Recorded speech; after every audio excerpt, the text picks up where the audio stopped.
Japan में पिछले 30 साल में चोरी नहीं हुई, कत्ल नहीं हुआ, कोई भूखा नहीं सोता। जलजले के वक्त कैंपों में सब कुछ रख दिया जाता है। कोई एक छटांक जरूरत से ज्यादा नहीं लेता। दयानतदारी में दुनिया में पहले नंबर पर हैं।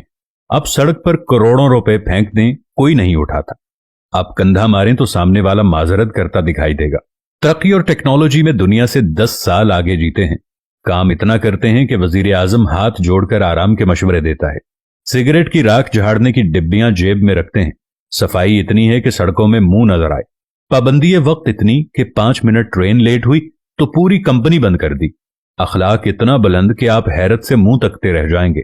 इखलास, मेहमान नवाजी और सकाफत कमाल। मोहब्बत वफा इतनी कि जापानी बीवी पूजा करने लग जाए और आपको इतना खिलाए कि मोटे होने का खौफ तारी हो जाए। चावल की फसल मरगूब ग़िज़ा।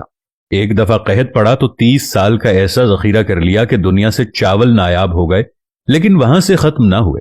जापानी जिसके हो गए बस पत्थर पर लकीर है।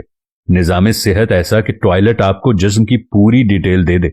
2 नंबरी और बेईमानी का तस्वुर महाल। और अब आते हैं कि जिस मुल्क में लाखों लोग तबलीगी इज्तिमात में जाते हों, जहां लाखों लोग दावत दीन के लिए सफर करते हों, जहां से लाखों लोग बैतुल्ला, उमरा और हज के लिए जाते हों, मिलादुन नबी के मौके पर हर शहर में जुलूसों में लाखों लोग शामिल हों, जिस मुल्क में हर रात लाखों महफिल मिलाद और दरस कुरान होते हैं, जिस मुल्क में यौम आशूर पे लाखों लोग गम हुसैन रदी अल्लाह ताला अन्हो में अज़ादारी करते हों, जिस मुल्क में ईद और जुमे में बड़े बड़े इज्तिमात होते हों, जिस मुल्क में तस्बीहात पढ़ने वाले लाखों में और दुरूद सलाम की तादाद अरबों में हो, वो मुल्क ईमानदारी में दुनिया में 160वें नंबर पर है। और काफिरों का जापान दयानतदारी में नंबर 1 मुल्क करार पाए तो सवाल तो उठेगा कि हम किसको धोखा दे रहे हैं। हम खुद को धोखा दे रहे हैं या अपने खुदा को धोखा दे रहे हैं?